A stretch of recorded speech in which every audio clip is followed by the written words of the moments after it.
Pessoal, então, começando a gravar, pronto, gravando, então, por favor, registrem a presença de vocês aí no chat para a nossa última aula síncrona do semestre, tá certo?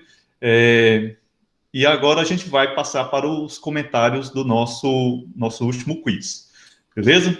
Bom, gente, esse último quiz não é o último assunto do livro. Eu queria deixar isso bem claro para vocês, que esse nosso livro-texto, que é esse daqui, Fundamentos da Matemática Discreta, ele tem mais 2 capítulos, né? A gente conseguiu ir até o 4º capítulo, mas ainda tinha o capítulo 5, que é de pensamento analítico, e o capítulo 6, que é mais um plus, um bônus, onde você pode encontrar aplicações de muitos assuntos que são tratados nesse livro, onde eles são aplicados na ciência, na engenharia, certo? Beleza? Tudo bem, Edson, não tem problema, certo? Continue acompanhando aí, tá bom? Então, e aí eu queria recomendar a vocês, quem tiver despertado interesse em se aprofundar com relação aos assuntos da matemática discreta, né? Esse livro que eu utilizei nessa disciplina, ele é um excelente porta de entrada, é um excelente material introdutório, né? Os exercícios são bastante ricos, e a forma como o autor organizou os assuntos também, a meu ver, facilita bastante o aprendizado, certo? Depois eu posso fazer uma recomendação de outros livros, né, de matemática discreta, inclusive naquele PDF que eu passei no início do semestre, que se encontra disponível no sistema acadêmico, tem lá a bibliografia da disciplina e alguns outros títulos interessantes, tá bom? Em especial para o pessoal.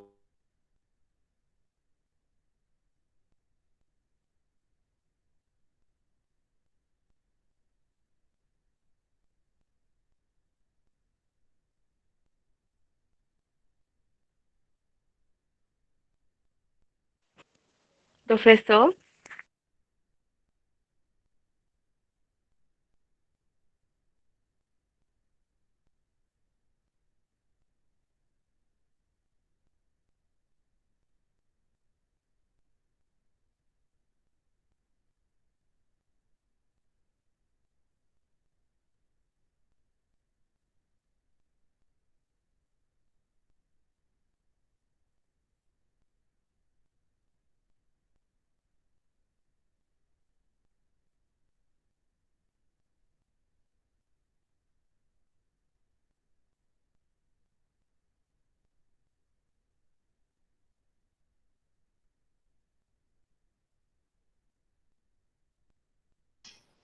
Pessoal, bom, voltei. Acontece, né? Conexão cair é problema que nós estamos sujeitos a acontecer durante essas aulas remotas, né? Mas como eu estava dizendo para vocês. Ah, não, Juan, desse caso foi a minha mesmo que caiu, certo? Peça desculpas ao seu provedor, por favor. Tá certo? Então, gente, como eu estava falando para vocês, né? O estudo da matemática discreta, para o pessoal da computação em especial, é muito importante. Então, recomendo a vocês, né, da computação, que procurem dar uma atenção maior, procurem se aprofundar nesse estudo também. Os nossos colegas que vieram da nossa mãe, né, do curso de matemática, né, como eu sempre costumo dizer, que ciência da computação é nada mais, nada menos do que matemática aplicada, né, a computação é cria da matemática. Também recomendo vocês a estudarem mais também matemática discreta. Bom, pessoal, eu queria pedir novamente que vocês registrassem a frequência aí no chat, que por conta da queda da minha conexão, pode ter dado algum problema. E alguém chegou depois, acho que foi o Henrique, tá bom? Então, registre de novo aí a presença. Vou preparar aqui vamos agora para os comentários do nosso último quiz. Beleza? Então, vamos nós aqui. Cadê? Inteira. Bom, pessoal, esse último quiz, ele foi bastante. Esse último assunto, na verdade, foi muito voltado para a turma da computação, né? Porque, afinal de contas, o tema, né, do quiz é contagem utilizando algoritmos, né? contando operações em algoritmos, certo? Então, a ideia inicial, né, desse nosso capítulo sobre técnicas de contagem é mostrar para vocês diversas técnicas, desde as mais simples, né, no caso, princípio da adição, princípio da multiplicação, aí depois a gente passou para o princípio do arranjo, princípio da permutação, e fomos até contagem através de funções, utilizar funções para contar. Vimos um pouco de probabilidade, né, aquela seção sobre probabilidade foi apenas um arranhar do campo do conhecimento chamado probabilidade, e a gente chega no final da disciplina, no final do curso de matemática discreta, vendo como é que a gente pode empregar vários desses princípios, várias dessas técnicas que a gente aprendeu anteriormente, na análise de algoritmos, certo? Então, esse conhecimento que vocês adquiriram nessa sessão, ele vai ser útil em uma outra disciplina do curso de computação, que é a disciplina de construção e análise de algoritmos. Popularmente conhecida pela sua sigla, né, CANA, é uma disciplina que não é muito fácil, né, ela exige uma certa boa base de lógica de programação, né, afinal de contas você vai trabalhar com algoritmos, e alguma base boa de matemática discreta, principalmente na parte de funções, certo? Então, quando vocês chegarem em CANA, construção e análise de algoritmos, vocês muito provavelmente vão lembrar dessa nossa última aula desse semestre, tá certo? Bem, a nossa primeira questão, ela dizia o seguinte: lista de instruções para se fazer alguma coisa, né? Essa é uma definição. Isso é uma definição de quê? De lista ordenada? Bom, uma pessoa assinalou lista ordenada, talvez se confundiu, né? Pelo fato de ter a palavra lista lá no enunciado da questão, mas infelizmente não é. Arranjo, ninguém marcou.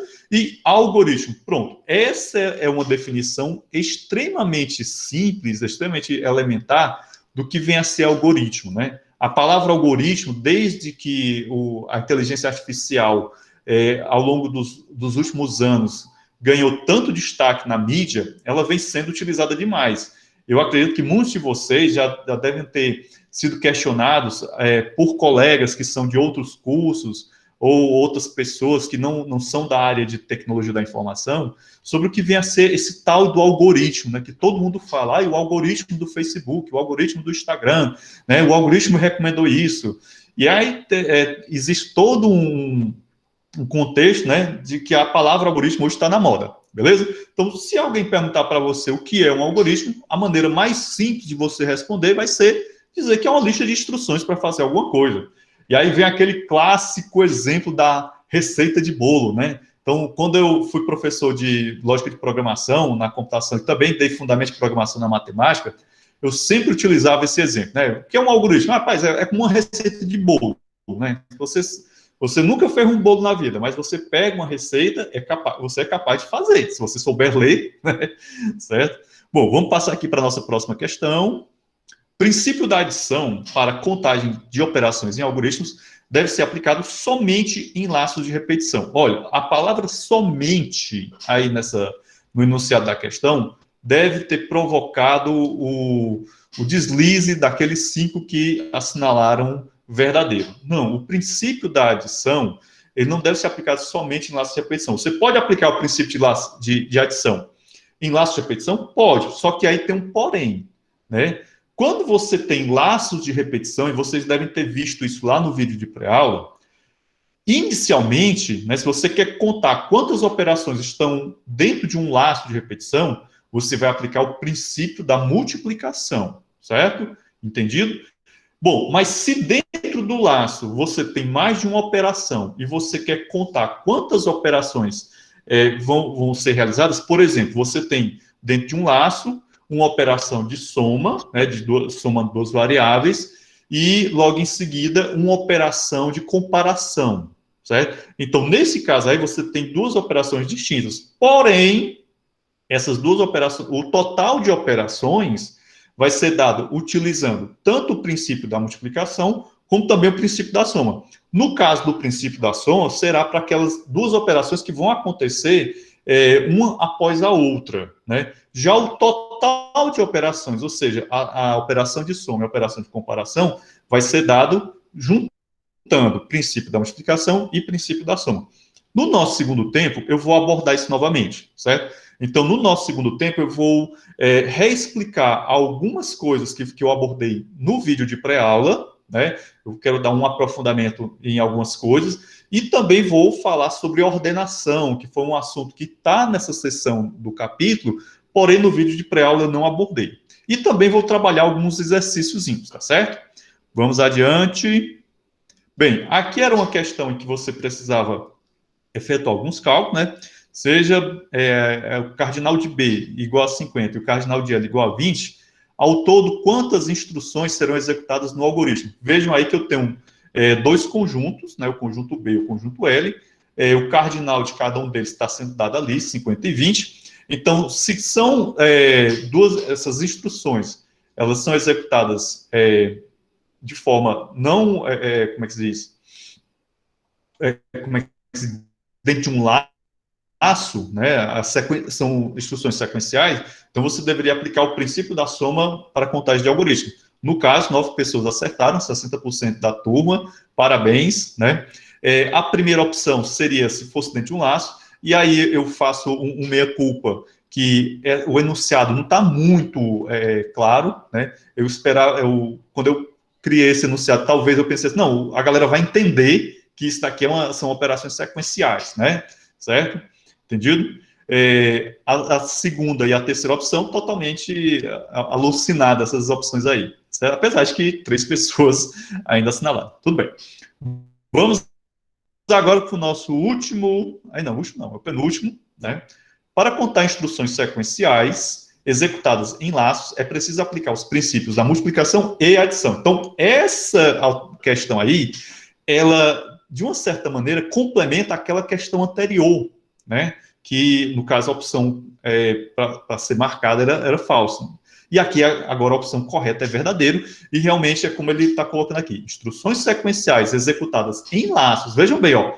Instruções sequenciais executadas em laços, né? Então, eu aplico o princípio da multiplicação e princípio da adição. O princípio da multiplicação, o que é que ele vai fazer? Ele vai multiplicar o valor total da soma das operações, certo? Então, toda vez que você estiver analisando um algoritmo e você encontrar um laço, seja um laço para, seja um laço faz enquanto, né? Enfim, um laço, você vai sempre lembrar que ali, para contar as operações que aquele laço vai executar, você vai multiplicar, certo? E se dentro do laço tem várias operações sequenciais, né, que são disjuntivas, disjuntas, então você, para cada operação ali, você tem uma soma, né? Beleza? Bom, vamos agora aqui para o último, né? Considerando que o conjunto A tem 15 elementos, o total de cadeias que o algoritmo imprime aí tem umas operaçõezinhas de multiplicação, né? Então, o princípio da multiplicação, e temos aqui também aqui acabei esquecendo de colocar o circunflexo para indicar que era uma potência, né? Mas ainda bem que a maioria acertou, né? Viu que realmente eu precisaria fazer 15 mais 15 ao quadrado, mais 15 ao cubo, né? Então, seria a quantidade o total de cadeias que esse algoritmo iria imprimir. Eu acho que essa questão foi baseada num exemplo que eu apresento lá no vídeo de pré-aula. Beleza? Bom, pelo que eu vi aqui, né, parece que foi legal a, a quantidade de acertos, né?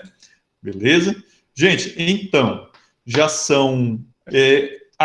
no segundo tempo, eu volto a colocar o linkzinho,